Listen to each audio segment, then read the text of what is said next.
নমস্কাৰ বাগদেৱী গুৰুকুললৈ সবকে স্বাগতম। আজি মই ক্লাছ 10 ৰ সপ্তম চেপ্টাৰটো অৰ্থাৎ 7 নম্বৰ চেপ্টাৰটো স্থানাংক জ্যামিতি তাৰ বিষয়ে আলোচনা কৰিব লৈছো। এই ভিডিঅ'টোত আমি এই চেপ্টাৰটোত লগা সূত্ৰবিলাক আৰু তাৰ ভিতৰত কি কি আছে সেইখিনি বিষয়ে জানিম। এতিয়া চাওঁচোন আৰম্ভ কৰোঁ। প্ৰথমতে আমি ক্লাছ 9 ত পঢ়ি অহা স্থানাংক জ্যামিতি চেপ্টাৰটো কিছুমান বস্তুৰ বিষয়ে আমি জানিব লাগিব। তাৰ ভিতৰত কাৰ্টেজীয় সমতলৰ বিষয়ে আমি ভালদৰে জানিব লাগিব। কাৰ্টেজীয় সমতল হয় কি বা তাত কি কি প্ৰয়োজন আছিল ক্লাছ 9 ত সেইখিনি বস্তুৰ বিষয়ে আলোচনা কৰিম। প্ৰথমতে আমি জানিব লাগিব যে কাৰ্টেজীয় সমতলত কেইডাল অক্ষ থাকে, অক্ষ কিডালত থকা বিন্দুবিলাকৰ আৰ্হি কি সেইবিলাকৰ বিষয়ে জানিব লাগিব। তাৰ পিছত কাৰ্টেজীয় সমতলত থকা দুটা বিন্দুৰ যিকোনো দুটা বিন্দুৰ মাজৰ দূৰত্ব কেনেকৈ উলিয়ায় সেই দূৰত্ব সূত্ৰটোৰ বিষয়ে আলোচনা কৰিম। বেসিক্যালি ইয়াত আমি শিকিবলগীয়া সূত্ৰ হ'ব 4টা। প্ৰথম হৈছে দূৰত্বৰ সূত্ৰ, তাৰ পিছত বিভাজন সূত্ৰ, মধ্যবিন্দু সূত্ৰ আৰু ত্ৰিভুজৰ কালি উলিওৱা সূত্ৰটো। ইয়াত দিছে যে y অক্ষৰ পৰা এটা বিন্দুৰ দূৰত্বক x স্থানাংক বা ভুজ বুলি কোৱা হয়। x অক্ষৰ পৰা এটা বিন্দুৰ দূৰত্বক y স্থানাংক বা y কোঅৰ্ডিনেট বা কোটি বুলি কোৱা হয়। এইখিনি আমি ক্লাছ 9 ত শিকিছোৱে। তেতিয়াও তাৰ বিষয়ে মই অকমান ইয়াত কৈ দিব বিচাৰিছো। x অক্ষৰ ওপৰত থকা এটা বিন্দুৰ স্থানাংকৰ আৰ্হি হ'ল x, 0। মানে x অক্ষডালৰ ওপৰত এতিয়া আমি কাৰ্টেজিয়ান প্লেনখনৰ বিষয়ে অকমান জানিম। কাৰ্টেজিয়ান প্লেনখন আমাৰ দেখাত এনেকুৱা আছিলে।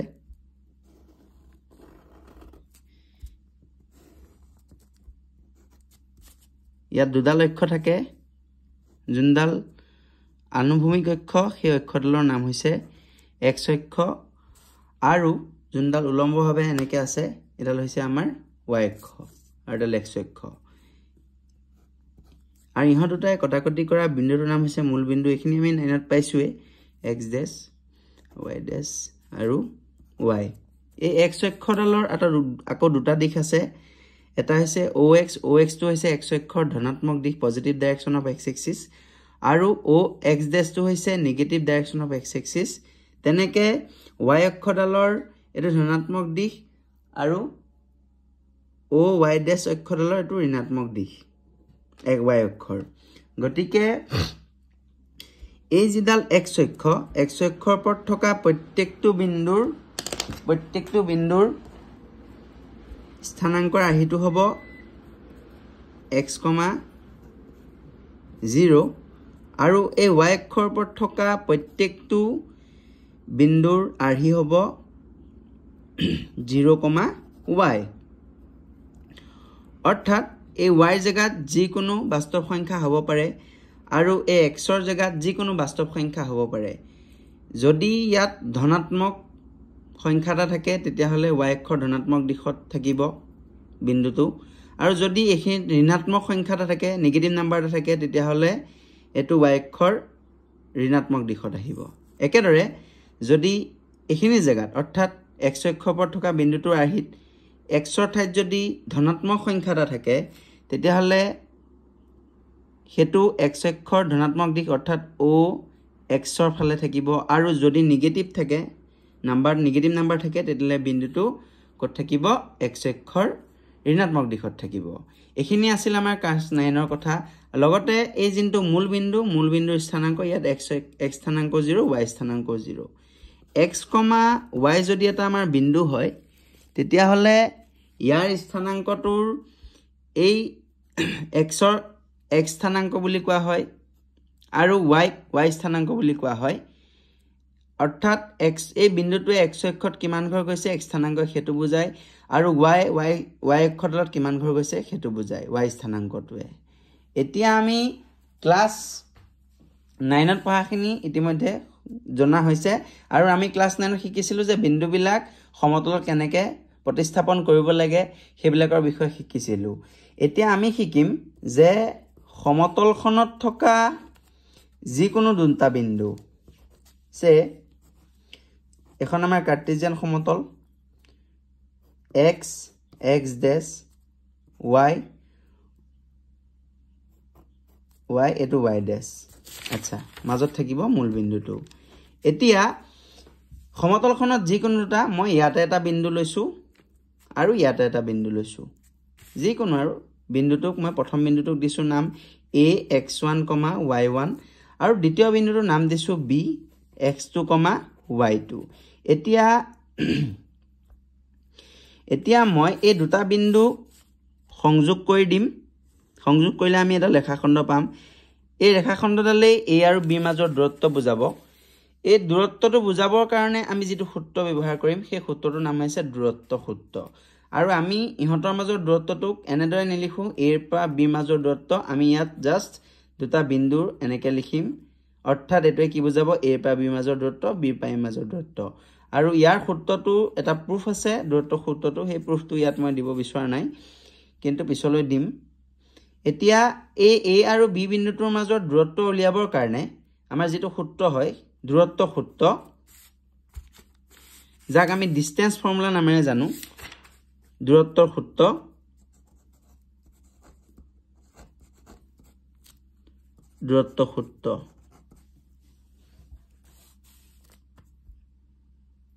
distance formula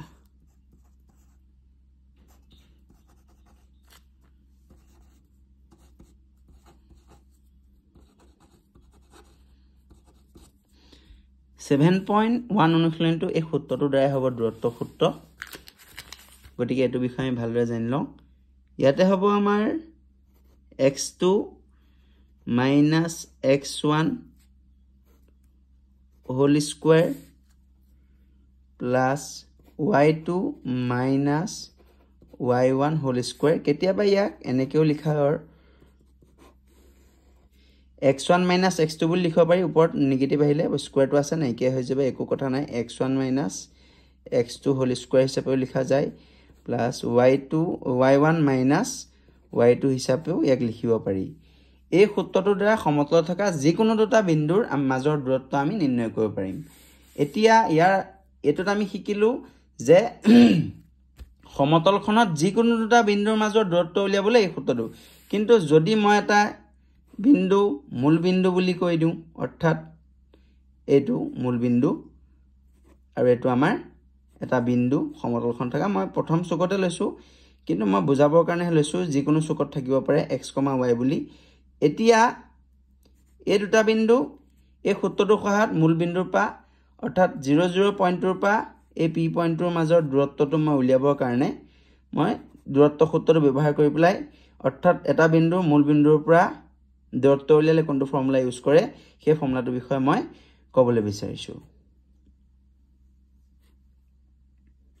এতিয়া মই OP বুলি লিখিছো ডাইৰেক্ট সূত্ৰটোৱে লিখি দিছো যে মূল বিন্দুৰ পৰা এই বিন্দুটোৰ মাজৰ দূৰত্ব উলিয়াবলৈ যোনটো বিন্দু দিয়া থাকিব সেই বিন্দুটোৰ x স্থানাংকখিনিক বৰ্গ কৰিলে হ'ল যোগ y স্থানাংকখিনিক বৰ্গ কৰি দিলে হ'ল এতিয়া এই সূত্ৰটো ইয়াতে আমি যদি আমি দূৰত্ব সূত্ৰ ব্যৱহাৰ কৰি সূত্ৰটো উলিয়াবলৈ যাওঁ দেখাত এটো এনে ধৰণৰ হ'ব যে OP √/(x2 - x1) whole square plus y2 minus y1 whole square এতিয়া আমি বিন্দু দুটা লিখি লওঁ O মানে আমাৰ 00 মূল বিন্দুৰ স্থানাংক আৰু ইয়াতে যোনটো p বিন্দু আছিল হেতু আছিল x, y এই সূত্ৰটো উলিয়াই দেখাই আছো অৰ্থাৎ মই এটো ব্যৱহাৰহে কৰিছো ইয়াৰ প্ৰুফটো এটো নহয় এতিয়া এটো x1 এটো y1 এটো x2 এটো y2 √/(x2) মানে হৈছে কি x minus x1 মানে হৈছে 0 plus y2 মানে y minus y1 মানে 0 সাবস্টিটিউট কৰি দিছো ইয়াতে দিয়া x minus 0 মানে x হ'ব আৰু ওপৰত স্কয়াৰটো আছে x² প্লাস এটো y - 0 মানে y স্কয়াৰ এটা আমাৰ মূল বিন্দুৰ পৰা দূৰত্ব এতিয়া আমি এই দূৰত্ব সূত্ৰটো ব্যৱহাৰ কৰি পেলাই দুটা বিন্দুৰ মাজৰ পৰা দূৰত্ব কেনেকৈ উলিয়াই সমতলত থকা যিকোনোটা বিন্দুৰ মাজৰ দূৰত্ব কেনেকৈ উলিয়াই আমি হেতুৰ বিষয়ে আলোচনা কৰিম এতিয়া আমি দুটা যিকোনো বিন্দুৰ মাজৰ দূৰত্ব উলিয়াবৰ কাৰণে আমাক কোৱেশ্চনটা দিব পাৰে যে দুটা বিন্দু দি পেলাই আমাক দূৰত্ব উলিয়াবলৈ দিব পাৰে এনেদৰে 2,3 আৰু 4,1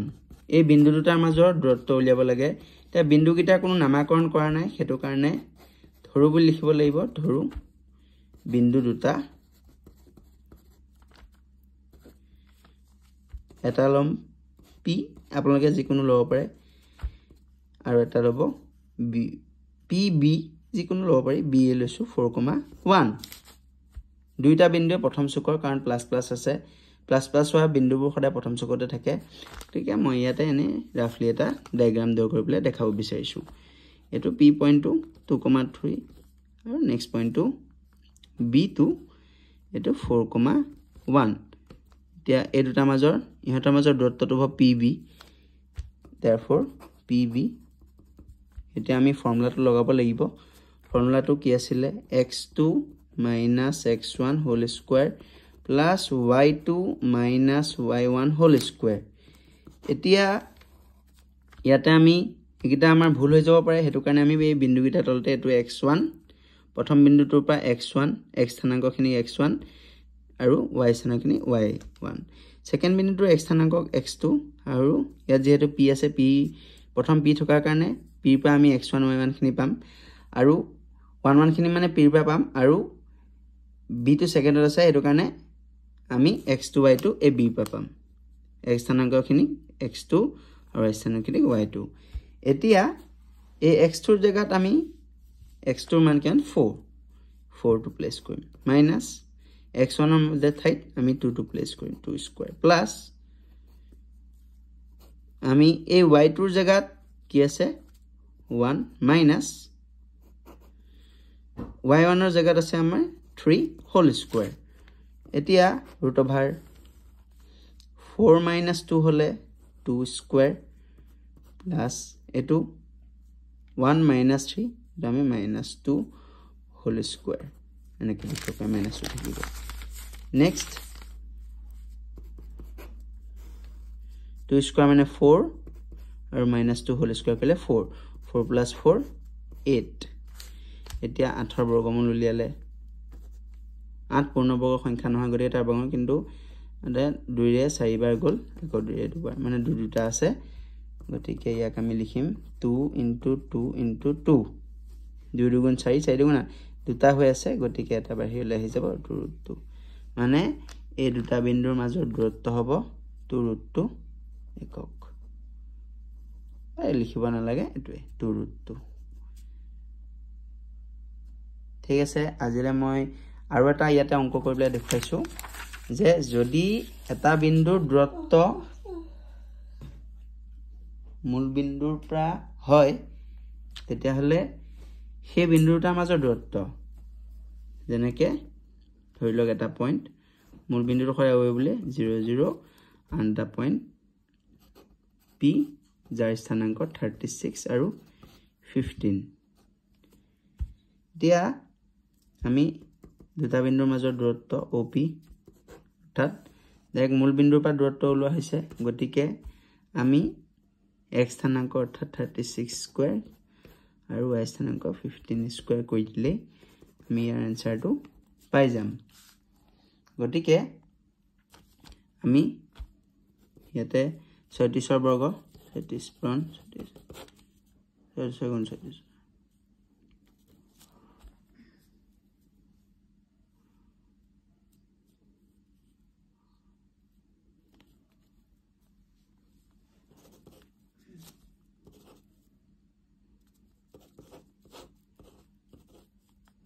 1296 আৰ পুনৰ 225 তে দুটা যোগ কৰিব লাগিব 2 2 5